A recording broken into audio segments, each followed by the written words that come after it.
Hello, I'm Morag and welcome to this episode of Sense Making in a Changing World. In this podcast, I invite you to join me in conversation with leading permaculture-related educators, thinkers, activists, authors, designers, and practitioners to explore the kind of thinking and action we need to navigate a positive and regenerative way forward, to myceliate possibilities and share ideas of what a thriving one planet way of life could look like. My guests offer voices of clarity and common sense.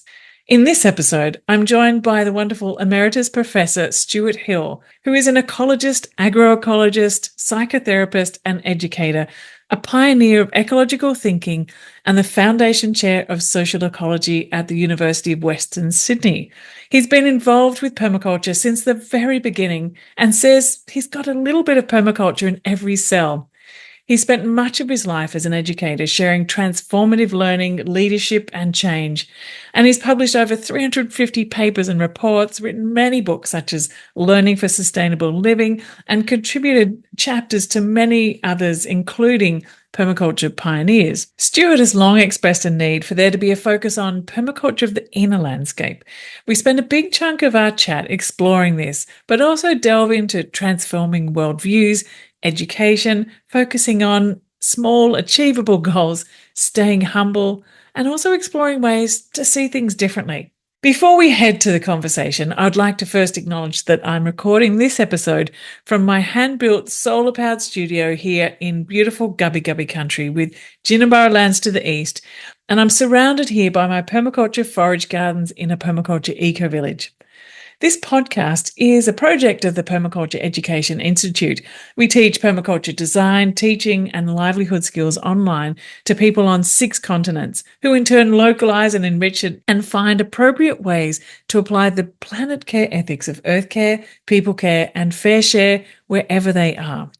Remember to subscribe to Sense Making in a Changing World on your favourite podcast app, to share it freely, and leave us a 5-star review and lovely comment. It really does help people to find our podcast. All right, well, let's now turn to my conversation with Stuart Hill.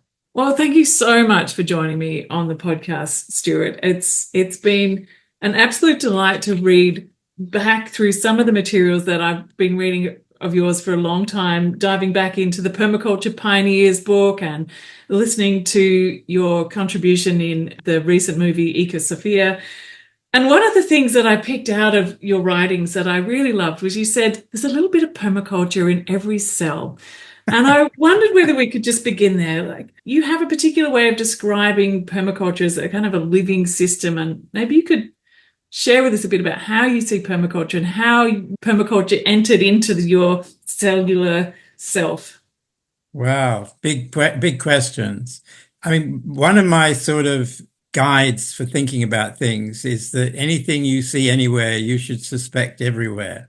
Many, many years ago, when the Watergate affair was going on in America, somebody asked me about it, and I said, oh, it's pretty similar to the Watergate in your cells phenomena.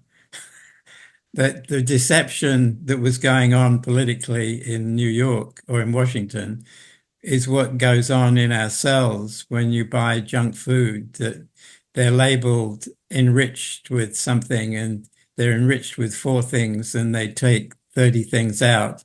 So there's that deception going on in our cells. But not just the negative things going on in our cells, there's positive things going on in our cells.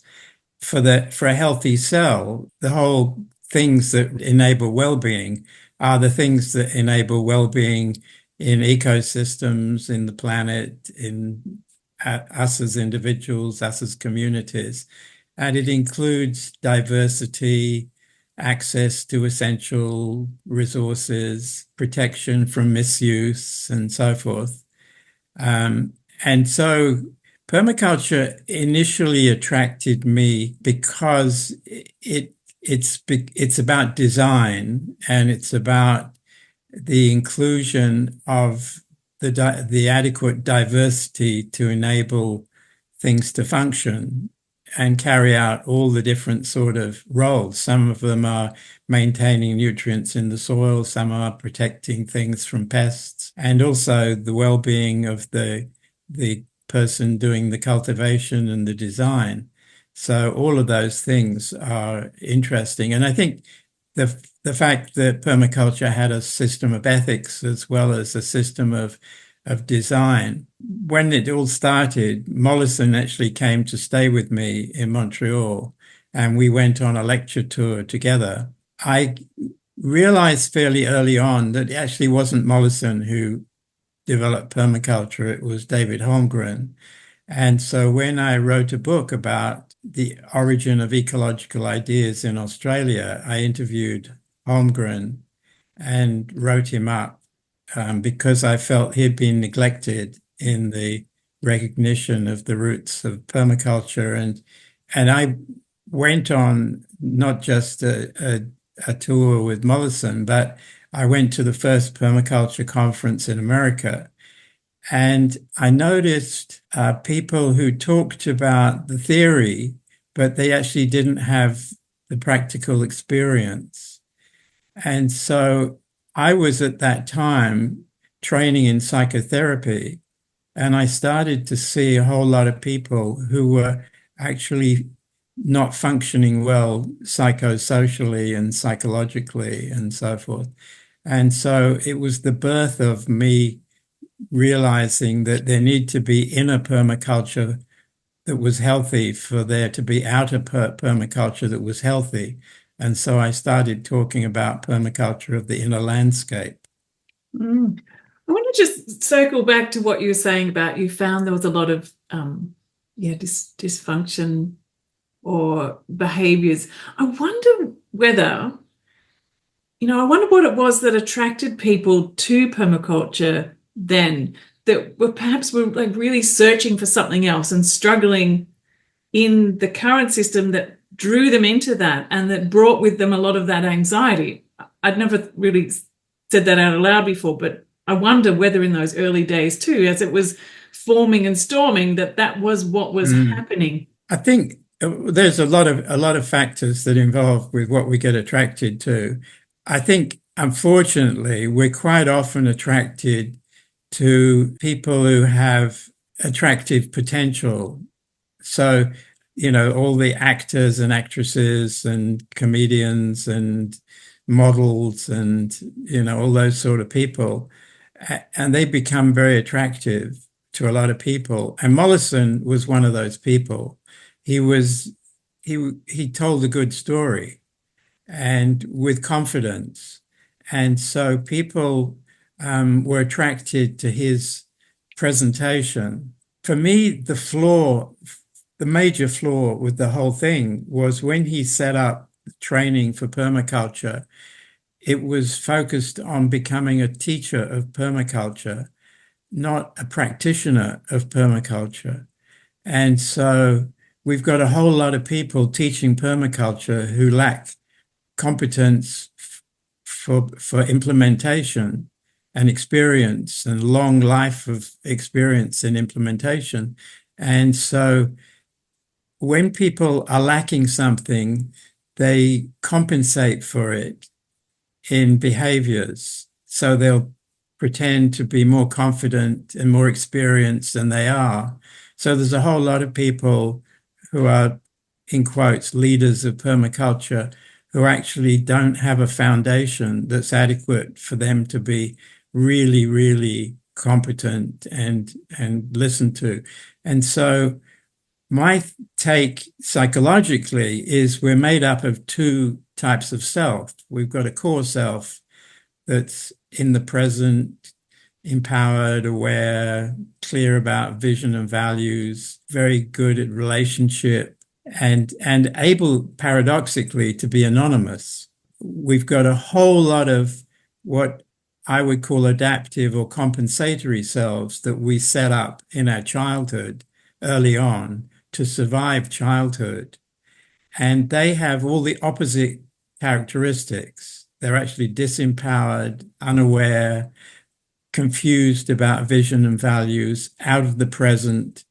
And so they get involved in a whole lot of compensatory behaviors to mask all those characteristics. So, for example, if you're disempowered, you will be attracted to symbols of power and present more powerful images of yourself than the reality that your core self would present. I see that still today perpetuated in permaculture.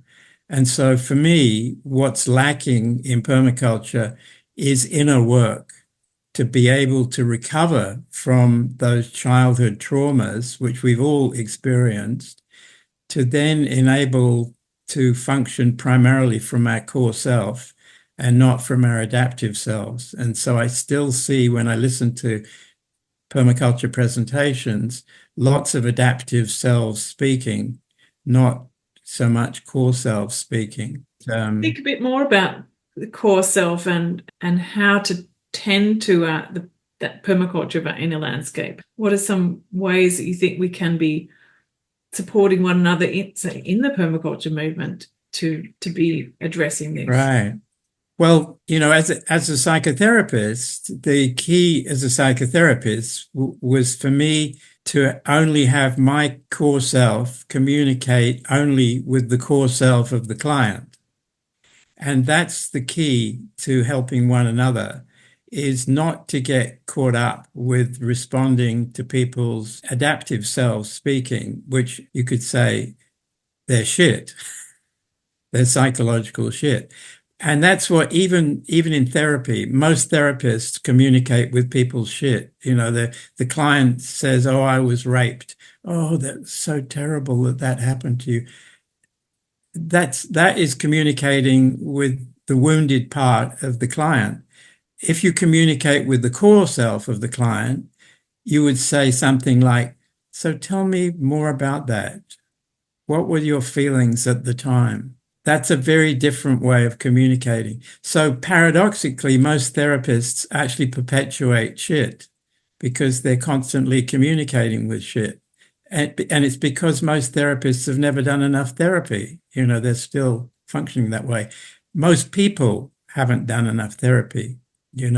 My learning about all this stuff was helped by a study called the Peckham experiment, where two doctors, way back before the Second World War, did a survey of a large population, many hundreds of people, and they found only 10% had no detectable medical disorders. 90% were sick, but only 60 or 70% of those that were sick knew they were sick. And so the rest were compensatory. So that when they got up in the morning, they took some pill for a headache, and they'd been doing that every day. And that was their managing their sickness. It was a compensatory behavior. Well, that situation, when you're looking out in permaculture, there's probably only 10% of people in permaculture who are functioning primarily from a core self. There's 90% that are functioning from an adaptive self, and there's 60 to 70% of those that are unaware that they're doing that. And the problem with being unaware is the primary way we deal with stuff that we're unaware of. When people bring it to their attention, they deny it. So denial is the primary adaptive strategy for not dealing with your psychological shit. And R.D. Laing was a great Scottish psychologist. He described it as a double hypnosis, that first of all, we're brainwashed into accepting pseudo-reality as reality, and secondly, we're brainwashed into denying that we've been brainwashed. And that's why it's so difficult to talk to anybody about this, because they react in a defensive way straight away. There are things that help, though. If you're in communication with somebody and they say something, is to say something like, "Tell me more about that." And don't just settle for just one of those, because they'll say something and say, "Oh, that's interesting. Tell me more about whatever it is they talk about." And if they say something about they know this is what is true. So to say something like, so you're absolutely 100% sure that's the case. And quite often they'll say, well, 98%. And you say, well, tell me what the 2% is that gives you cause for doubt or wondering, or what's more information would you need to know more certainly? Those open up really interesting conversations. But not only that, they actually validate the core person that you're communicating with. And recently, I've actually developed a technique that's as effective as good therapy, which is very hard to get. And that's having people boldly lie about what they've done that they haven't actually done. And if you ask people to lie about what they've done that they haven't done, because it's a lie, there's no censoring. Whereas if you ask people, what would you like to do? Then you get a whole lot of internal censoring.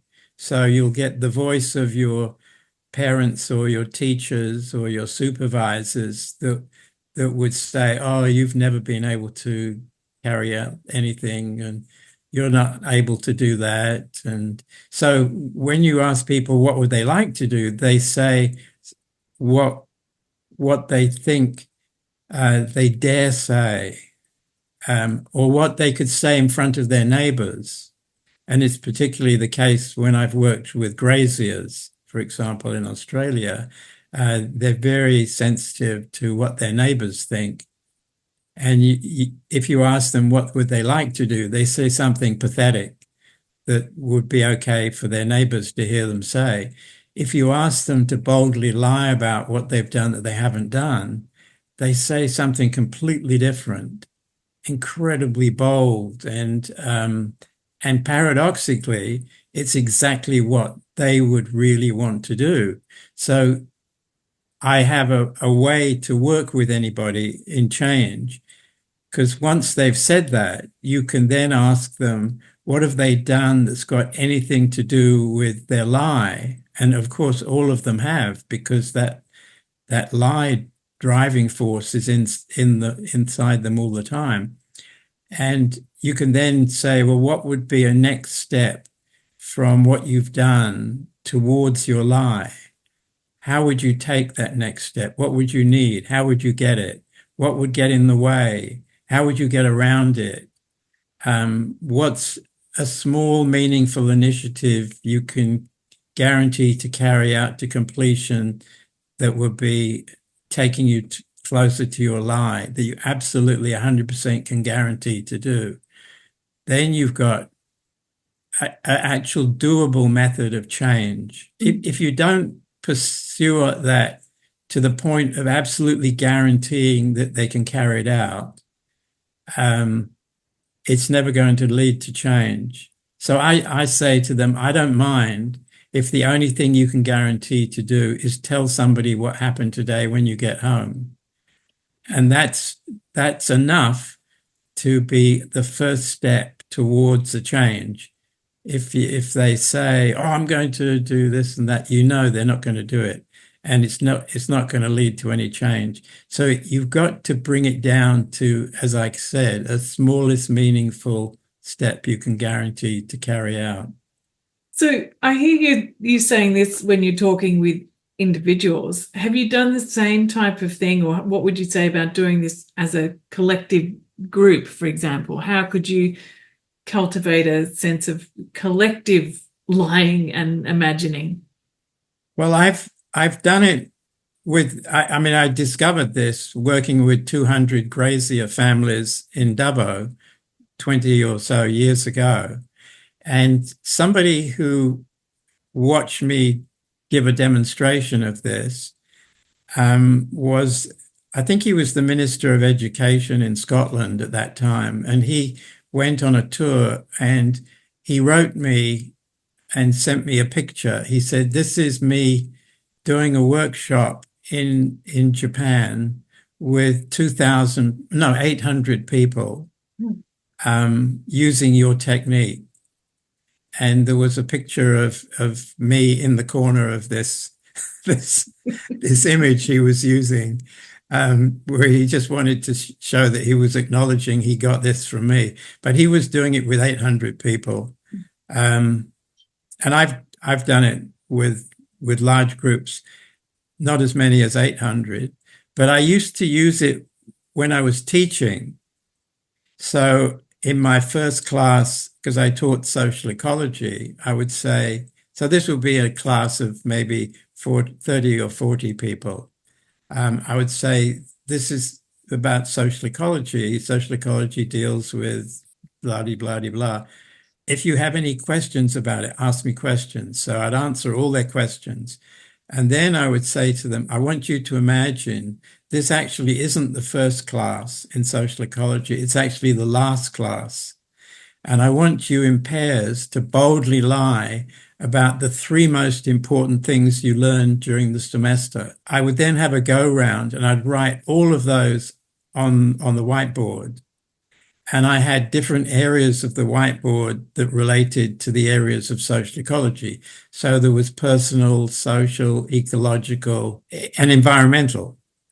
And then another area that was, for me, the unknown. And for some people, it was the spiritual, the mysterious, out of the box stuff. So I wrote all those things, but without them realizing I was writing them in different areas of the board. And then I could put a circle around all the personal and all the ecological and so forth and draw lines between them. And then I took a photograph of this and I said, which I sent to all of them, I said, actually, what you've done is you've actually designed the curriculum for the semester. So this is actually what we're going to do. So they'd actually created the course. I then got them to go in their pairs again because we had no exams. Everything was based on projects. So I said, I want you to now boldly lie about a project that you've successfully carried out based on what you learned during this semester. I always had a test to see if they boldly lied. So after they'd lied, I had them go, ha. And if they went, ha ha, I knew they had to do it again because that was coming from a wounded self, not a core self. So I wrote all of those on the board. And then I said, now looking at all of those, just let your gaze go to the one that attracts you most and write your initials next to it. And that's the project you're going to carry out. And it doesn't matter how many people write, because there's lots of ways to carry out a project. So you can have the whole class do one project if you wanted to. And if you want to collaborate in doing the project, that's fantastic too. I'm really curious for a bit of a distinction here between imagination and lying, because, people like Very Rob close. Hawkins at the moment, really out there talking about, this imagination. It's Phoebe Tickell as well as doing the moral imagination. And it's a lot about how do we step into that space to be able to imagine what the future might be, so then we can start to step, like, how do you distinguish between imagination and lying? Well, it's the same thing, that imagination can come from our core self. And if you have people boldly lie, it guarantees it's coming from your core self. It can also come from your adaptive selves. So you can be fearful of saying something that would be too risky. And so imagination is still subject to confusion. And there are lots of ways to reduce that. Like my partner, Judy Pinn, taught in social ecology, and she taught a subject called imagination in action. And she started the process by having them make a mark on a piece of paper, just spontaneously. Well, if you spontaneously do something and it's not something you can judge, then it can be free of adaptive selves. It's just, if she said, just make a mark, if she said, draw a house, then it would be subject to our wounded selves trying to draw a reasonable house that nobody's going to judge as incompetent or something. So just making a mark. When you when you're working with people, I always say, what's your first thought? Mm. Very quickly, write down your first thought, not giving people time to have a second thought. And even sometimes I'd tell the story of parents who told their daughter that she wanted to go to a party that went till 1 o'clock in the morning. And eventually they let her go. And they said, you've got to be home by 1 o'clock. And the party went on and she came back at 2 o'clock in the morning. And her parents were worried stiff. And when she walked in, she got bawled out. You said you were going to be home by 1, dirty, dirty, dirty. But when you asked them, what was your first thought? Their first thought was, thank God she's safe. Not how naughty she was to not go. So that's what a first thought is, but it's not usually expressed. It's kept inside. So somehow we've got to find ways to let our first thoughts not be censored and be able to let them out, and not giving much time. It depends where you are, that might be critiqued, that's outrageous, that's in the brightest color you prefer. And then that's another thing I sometimes do is I have people brainstorm very quickly. What's your favorite color? What's your favorite song? What's your favorite animal, favorite plant, favorite weather condition? And then you have this long list of quick first thoughts. And then you have people look at that list, and then you ask them something, that actually gets them out of the box of saying something that they would normally say out of fear, out of limitation. And also off script as well. We Yes. found a lot of scripts, don't we? Yeah. That's what adaptation is about, is teaching you to conform to scripts, to teaching you which boxes you've got to live in, which paths you've got to take. Like Peck's book, The Path Not Taken or The Road Not Taken. All of those images are trying to get people out of the box. And that's what we've got to do if we want to help people do something meaningful. So can I ask you then, so coming back to, say, permaculture education, how would you describe a kind of permaculture education that is, one, going to be helping people to gain practical skills, but also not to be limited by the scripts that were there, but opens up the possibility that permaculture is this living system that keeps expanding with each person that breathes life into it? This is me off the top of my head, and there are lots and lots of ways to do this. One is to show an image of permaculture, which is a complex design, multi-species system with many other species, with the life in the soil and the animals, the insects on the plants and everything, and the birds flying over and other mammals wandering around amongst a really complex picture, a full ecosystem. And I'd say, just looking at that whole thing, where does your attention go? Each person might go to a bee or a pollinating insect or a butterfly or a possum or, whatever it is, an earthworm. So I would then say, if you gave that organism a voice, what's the first thing it would want to tell you about permaculture design? That would be an amazingly powerful thing to do and collect the whole class's wisdom about not just any old wisdom, but the most important wisdom that's relevant to this time and place and this moment and these conditions. And that would be the starting point. Why is the grass green? As a starting point, not to have a curriculum that we're going to do this today and this tomorrow. It would be an evolving teaching semester, or because if you do it as an evolving process, eventually it leads to everything. If you do it with a fixed curriculum, you're going to leave things out. And quite often, the things that get taught are the easiest things to teach. The most important things are the things that are difficult to teach. Things that involve time and place. They're not something you can teach. There's a moment in time when you can do something that works. There's a place in nature where you can do something that works.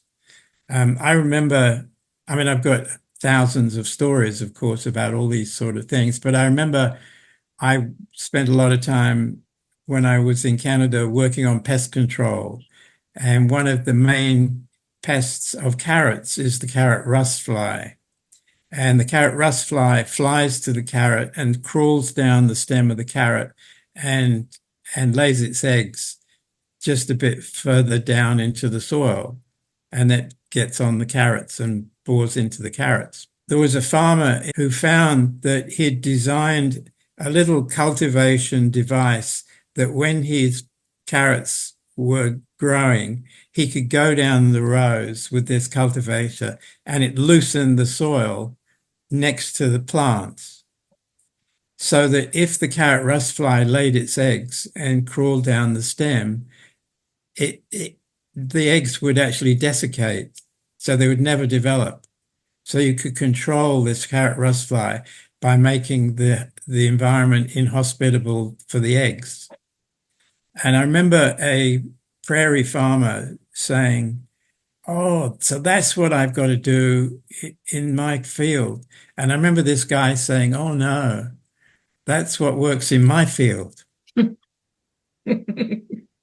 my soil.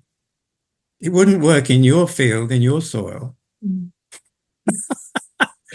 And I think that's, this is a really big question not just in permaculture, but in everything, is this desire to apply recipes, cookie-cutter recipes. Yeah. I think, one example that I've seen over and over, say, from a permaculture, people have seen, say, a herb spiral in a book and think, oh, that's permaculture.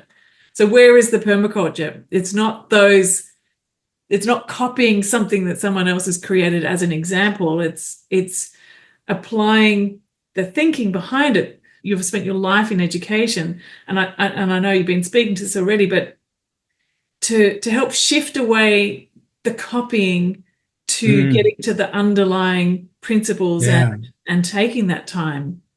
I think becoming really aware of time and place, and people tell stories about their examples, and you can then reflect on why were they different in relation to time and place, and that's the competence we need to develop. I remember when I worked as a therapist, I started doing a therapy where people could only come and see me once. And paradoxically, just like the lying thing, when people come and see you once, they subconsciously, they have two thoughts in their head. This is my only chance, and I guess he's up to it. Because he wouldn't say, I'll only see you once if he isn't up to it. Most people are traumatized very early in their life before they have language. And so, and when you don't have language and you're traumatized, we function just like an animal. As an animal, what you would connect with, the possibility of dying, doesn't matter how small the trauma is. The experience of a small child is, I could die. For people to work on their trauma effectively in therapy, paradoxically, in a way, they need to be assured by the therapist that if you work on this, I'm not going to let you die. Now, therapists never do that. But by saying that, I'll only see you once, in a way, I was saying to my clients, I'm not going to let you die. So people worked on stuff that they had spent years working on. I had one client who was an nymphomaniac who had seduced every therapist on the eastern seaboard and was flying from Ottawa to California to find new therapists to seduce. And she only needed one session and she was finished with me. And what I worked with her, just coming back to time and place, was I didn't have a formula what to work with. I just noticed her. We sat down on a mattress together and we held hands, faced each other in a padded cell, I should say, so that clients could really let go. And I noticed something, and I can't remember what I noticed with her, but I can remember in another person, it was every client was a different thing. And this other client was a male who had come to see me to find out how he could get on better with his wife. And being a typical male, I leaned forwards and I held his hand and I said, I like to make some physical contact while I'm working with people. And being a typical male, he pulled back like this. Well, that was what I saw. So what you do in therapy, in a sense, is you contradict the pattern of behavior. So I leaned forwards and I gave him a real big, wet, tonguey kiss on the end of his nose, which was a complete contradiction to his pulling back. He exploded. In the process of exploding, he remembered that he'd been sexually abused by his uncle as a baby, Wow. as a youngster. And so he'd pulled back all relationships with men. He was looking to his wife to get all his emotional needs met. This was driving her mad and being overloaded.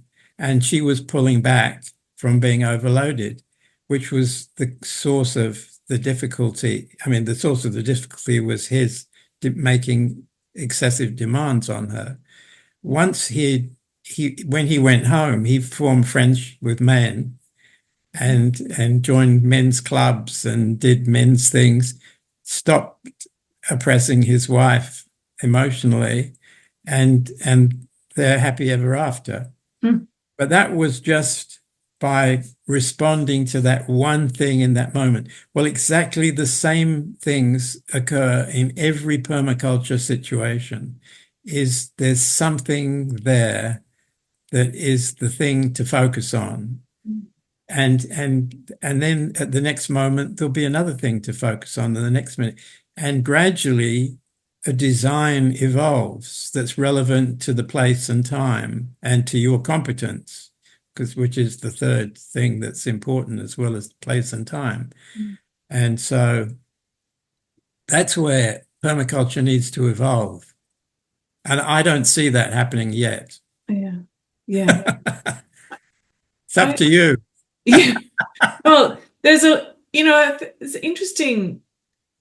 I was in conversation with Daniel Christianval recently, and one of the things that I really liked, actually, what he said was that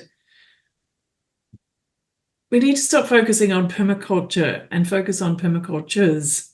Like, we have this sense that it's this one thing, and and that becomes like stuck because it's this one thing, and we have to inhabit some set of rules that someone stated at some point, and there's all these personalities around it. Whereas actually, when you break that open and talk about permacultures, and even just to sort of ask you more too around, this held me back a lot. I heard you say before, and I was kind of a little bit triggered by it, because I was saying, well, you got to be really competent before you can teach. It's like, but who tells you when you're competent enough? Like, who gives you permission? Like, there is no degree that you get. You have to almost be self-judging. And often as a woman too, you sort of feel, oh, well, I'm not quite as competent because, they're the blokes over there who are experts in this. And so it took a long time before I went, oh, actually, I am competent at this.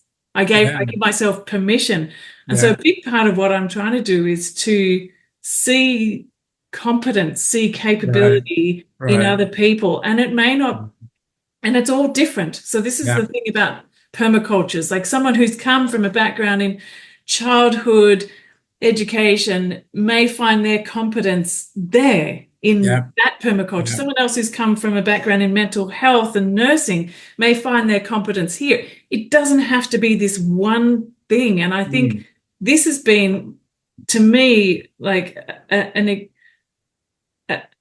emancipatory revelation. And I wonder what you're thinking of that is based on what you're saying, like you've got to get to this certain level of competence before you teach, and how we measure that and who gives permission and all of that.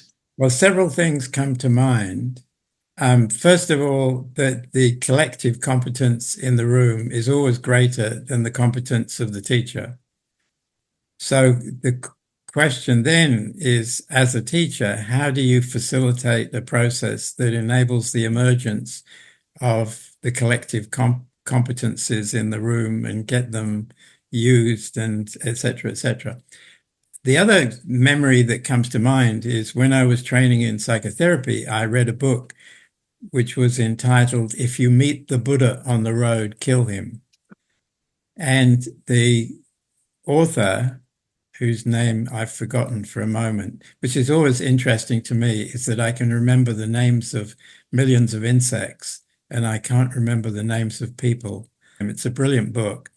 And in it, the therapist basically says, the difference between your competence and mine is minuscule, but it's significant. So I'm just, if you saw it as steps down a road, I'm just one step ahead of you amongst thousands of steps. And so that it's a significant difference between the teacher and the student, but it's not enormous, and it doesn't need to be enormous. The other thought is that whatever your competence is, everything you know about and have competence about and abilities about in any area is applicable in every area.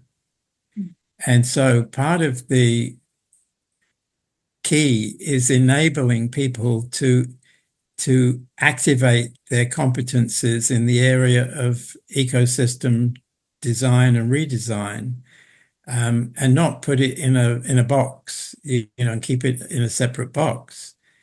And that's where eventually, like I was saying, if you chose to give a voice to one organism in a picture, if there's a whole group of students and they're all choosing different species and having different voices, a next step is having a conversation between those species. What does the earthworm want to say to the mite? Or what does the mite want to say to the corn stem or corn plant or bird or whatever? Once you open up all those conversations, then really genuine redesign is emergent. Because then you can ask questions, as things come up, like how controlling a pest or mobilizing microbial activity in the soil to liberate phosphorus. What would most enable that in this particular soil? And not be censoring about any answers, to whatever answers, even if they seem like they're unlikely, to always ask, tell me more about that. How might that work? And always be tentative, like how might that work, not how would it work? Because that's constantly opening. And it reminds me of the whole concept of strategic questioning, of never asking a question that could be answered with yes or no, or any degree of certainty. People need strength, and they So can That's I, coming back to your first question, why people were attracted to Mollison was he presented some strengths. yeah. Yeah, I mean, this question of leadership and the kind of leadership we need now, or the kind of leader that we can step into being, how would you, what guidance or offerings of advice would you give to people who feel drawn to step into that space, or to encourage people to actually step up into that space?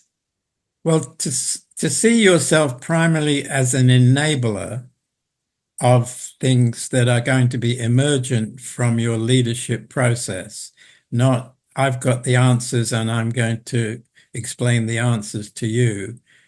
And to also be willing to be in a process of rotational leadership where different people will take turns at leading and you can come back to be a leader again at some other time and so forth. And so that is related for me, to what I call anonymous leadership. I think it means being attracted to not simplistic, single, high power factors or initiatives. So it means being attracted to low power, indirect, multifaceted, complex initiatives. So I remember, just to give you an example, I had a friend who was a prairie farmer in Alberta, and he, late in life, as sometimes happens to people, he became a bit more religious. And he realized every year they were growing wheat, and they had not enough moisture, so every other year they had summer fallow to capture the water and enough for the next year as well. And he realized he was going out and he was plowing these fields, and every other year, in his language, God grew back the weeds. And he had this tangential sort of radical thought, maybe I should get on board with God and sow some weeds. So he collected all the weed seeds from his neighbors who put their wheat through a cleaning device and separated the weed seeds. And in one of his fields, he sowed all these weeds instead of just the summer fallow. And what happened, he did this for several cycles. And what he noticed was each time he did it, different weeds grew up. And the reason is that weeds are trace mineral accumulators, and they bring trace minerals up to the surface.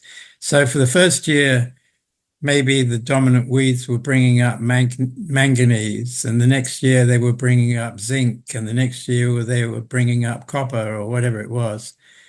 And gradually it got to the point where the only weeds that grew were little herbaceous weeds, which he could easily cultivate, whereas the ones that were bringing up the trace minerals had deep roots and were difficult to get rid of. And so paradoxically, he healed his soil by sowing weeds. And so it tells you, that it wasn't solved in one year. It took several years to heal that soil because it had taken hundreds of years to destroy it through farming practices. And also, collaborating with nature. I mean, God, nature. Yeah. And rather than trying to control it and being the one in charge. And it's a really fabulous story of a kind of leadership. And, through your stories, so much comes to light. And there's something that I was reading about what you're talking about. We need to really be sharing more stories. Stories is where a lot of change or transformation of mm, thinking, a new worldview can emerge mm, and unfold mm, through the sharing of these stories. mm, And you've also spoken to in some of the pieces that you're writing about, use the media, publicly share these kind of stories, like mm, get this out. And so mm, how do you suggest we share these stories more effectively, more mm, widely, to create that kind of the stickiness of the stories that are going to help us to sort of myceliate this mm. transformation further? I think to do anything effectively, you've got to make it doable. Mm, So quite often, we set things up like Olympic events. You know, if mm, like sometimes I would, when I was running group therapy, I'd have a go round at the beginning, and I'd have people say something, tell something about themselves that they've never told anyone. So there were people there. I remember a woman who had been a stripper and never said about it, you know, or somebody who in a past life, as it were, was a cabinet maker, and a person who had painted a member of the royal family, all sorts of things that people had done that they'd never actually told anybody. And you can even bring it down, coming back to the thing that I'd said before, is what's the name of a book or the name of a film or a song, bringing it down to something very doable. And so with a story, um, you could say there's a 5-minute limit on this process. So we're all going to tell 5-minute stories. That paradoxically, you get to more interesting stories if you say we're going to have a 5-minute story. So for example, and we're all wounded, So a 5-minute story from me is that when I was 7, I was walking home from school and there was a dead cat in the middle of the road. And I thought I'll roll it to the side of the road so that it won't be further squashed, and it's be safe from being further damaged. And at that moment, the woman whose cat it was came out of the house next to the road and thought I had killed the cat mm, and shouted at me and accused me of hurting her cat. And she scooped it up and cradled it in her arms and ran back into the house. So I had no chance to tell her what I was doing. And for me, it was an enormous wounding of being told that I'd done something that I knew I hadn't done. So even to this day, if somebody tells me that I'm thinking something or I've done something, sometimes it's generalizations, like people might say, "Oh, you always do that." I don't always do anything, but even just that very casual comment that somebody might say, which is their stuff, not my stuff, is incredibly re-stimulating to me and pulls back me connected to that wounding as a child. And however much I've worked on it in therapy, which has been enormous amounts, I still, when I was just telling you that story, I felt teary to mm, just tell you the story. They're equally very short, positive stories. Well, I tell you a positive one. Um, when I went to one of those terrible British public schools where you were beaten all the time and so forth. And I only passed 4 O levels.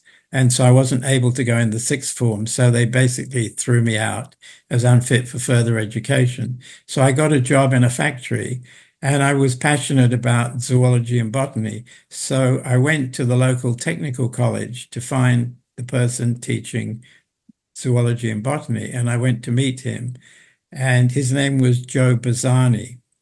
I didn't know that he was a world authority on marine biology. He'd been the protege of Sir Alister Hardy, who was the person who had opened up the whole field of marine biology and written a book on plankton and one on fish. And Bozani was his protege.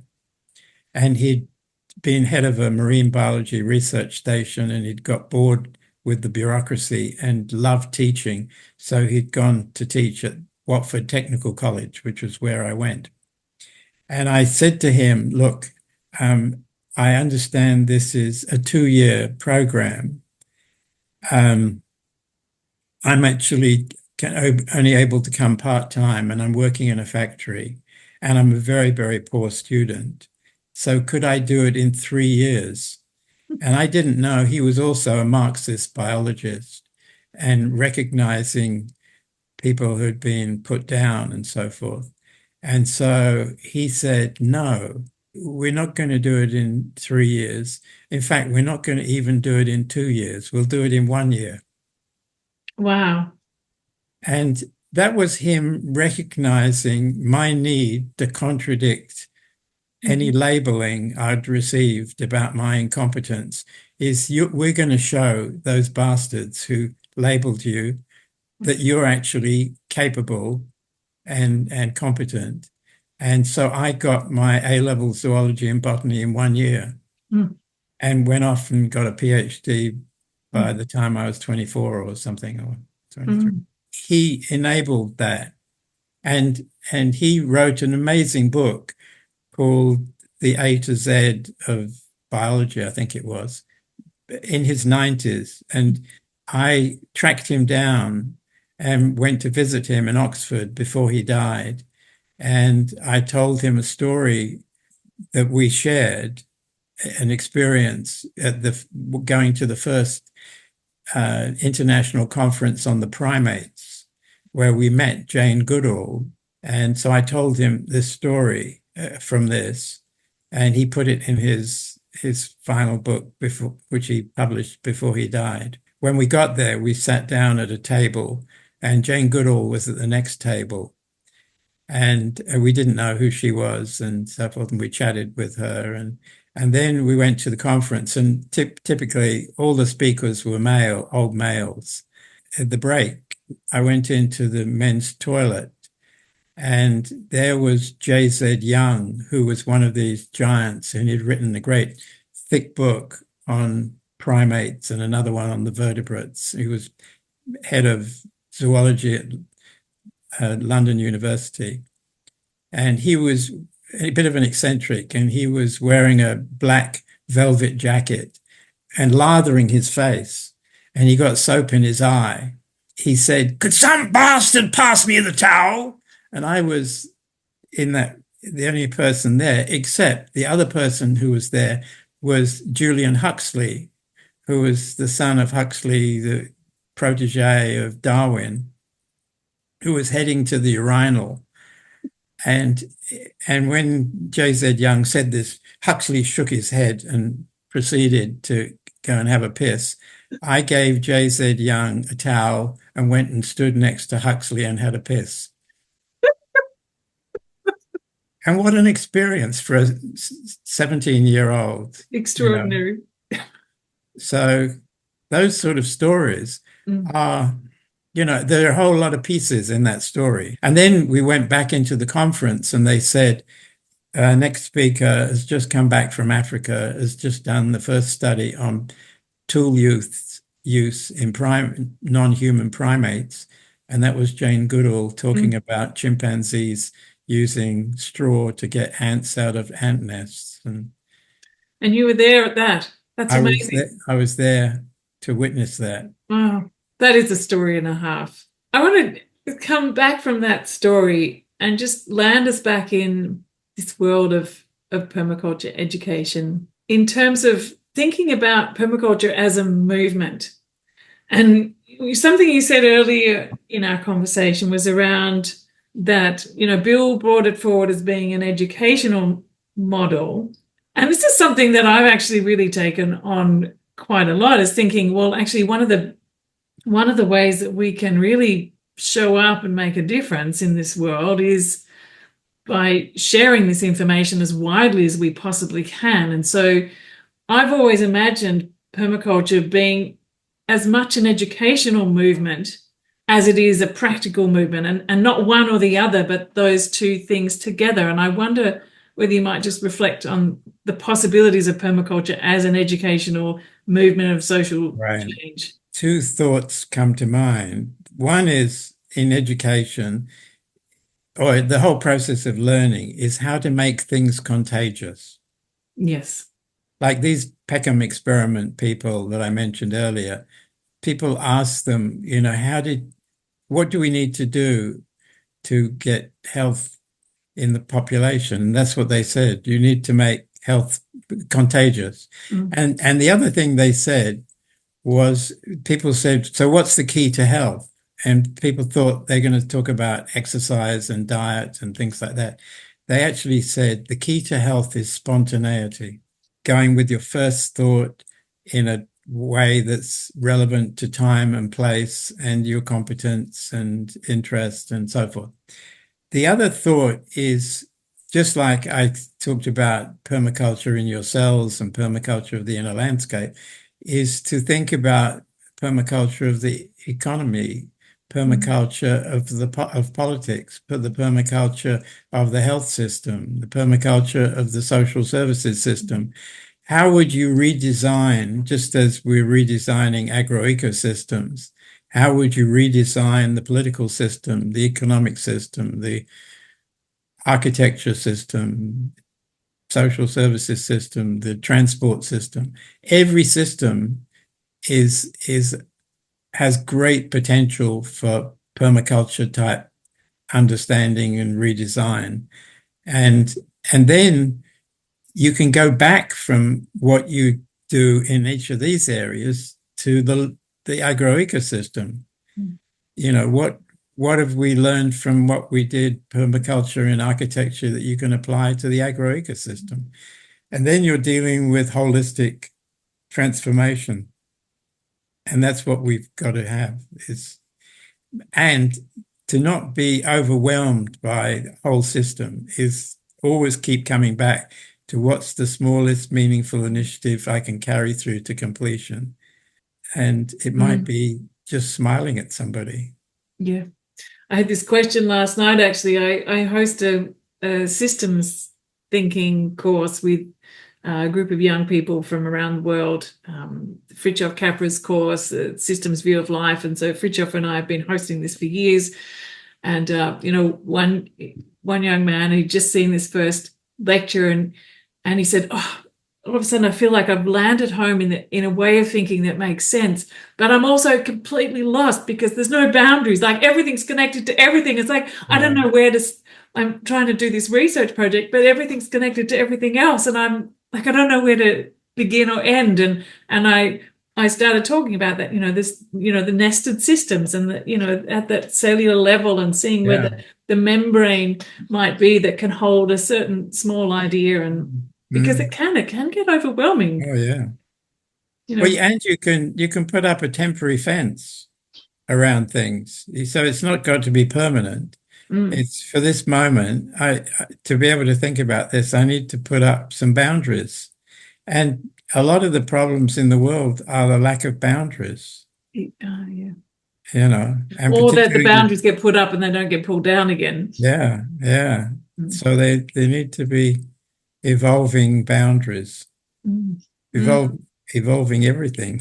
Well, thank you so much for taking the time to speak with me today, Stuart. It's been an absolute delight. We've gone in all different directions, and I think deeper awareness of ourselves. And I'm just reflecting on, when I mostly run a different kind of course now, but when I did run a permaculture course face to face here, I know that I was always a little bit tentative of opening up too far, because I don't have a therapist background, that what happens if somehow the opening of trauma becomes too much and I don't know what to do with that. Yeah. And you have that experience. So how can we create these spaces for opening but still feel we're creating a safe space for us all to exist within?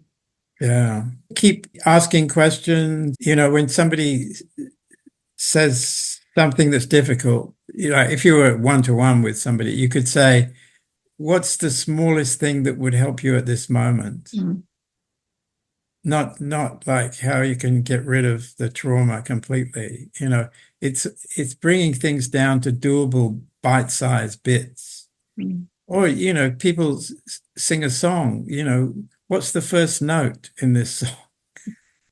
Ah, it's like, can you write a song?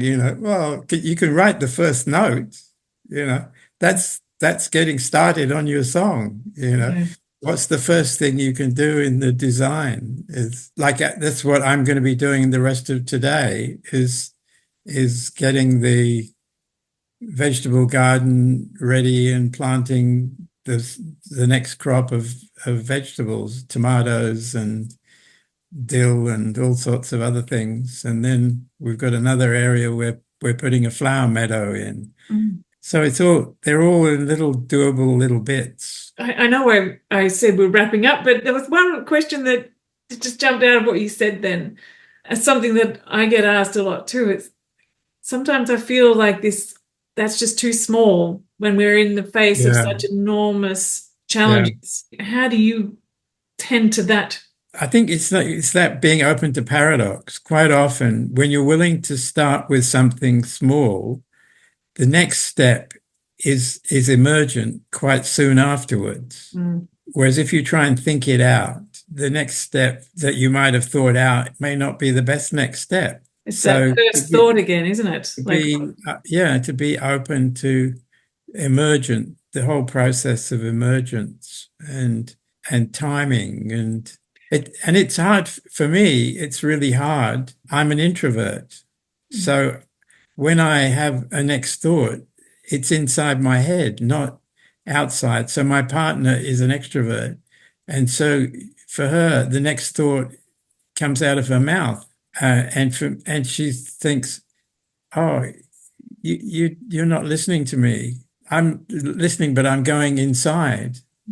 And so I think being open to those sort of differences of how people do things, it might be easier for me to write down a second thought than to say it. We get very caught up with what is seen as the dominant norms of our society. You've got to be handsome and extrovert and tall and, and all these sort of things, bringing things down to doable bits and have a variety of ways of expressing those things. So focusing on what's in front of us, what it is that we have that capability to do, and that is in the time and place that where we find ourselves is the steps that we take. We do get stuck on thinking, oh, I have to solve this bit out here somewhere. Yeah. And getting away from that problem solving into just being in that responsive state, I suppose, is. Well, I lived in Trinidad for 2 years, and one of the great phrases in Trinidad that was popular was the phrase, now for now. Don't worry, man. You're going to solve the world problem now for now. There's so many stories that I'd love to ask you more about, Stuart, but I think, probably it's a good time now to wrap up and just say thank you so very much for being here today and being in conversation. It's been absolutely lovely chatting with you. And I should say, I've just finished writing my autobiography, which has got lots of stories in it. But I only wrote it for the children. I'm not publishing it. But if anybody wants a copy, I'm fine to share a copy. So. Oh, I would love to read that. Well, thank you, Stuart. Happy gardening today. That sounds beautiful. Yeah, it's a beautiful day here. I think I might do that too. That sounds amazing. Thank you for tuning into this episode of Sense Making in a Changing World. Check out the show notes below to where you can find links to Stuart's website and books, and also check the notes where you find details of our permaculture courses and resources. Make sure you're signed up to hear all the news and updates, and come and join us here at the Permaculture Education Institute to learn practical skills for designing and teaching permaculture and making a good livelihood while living a permaculture-inspired, one planet way of life. See you next time.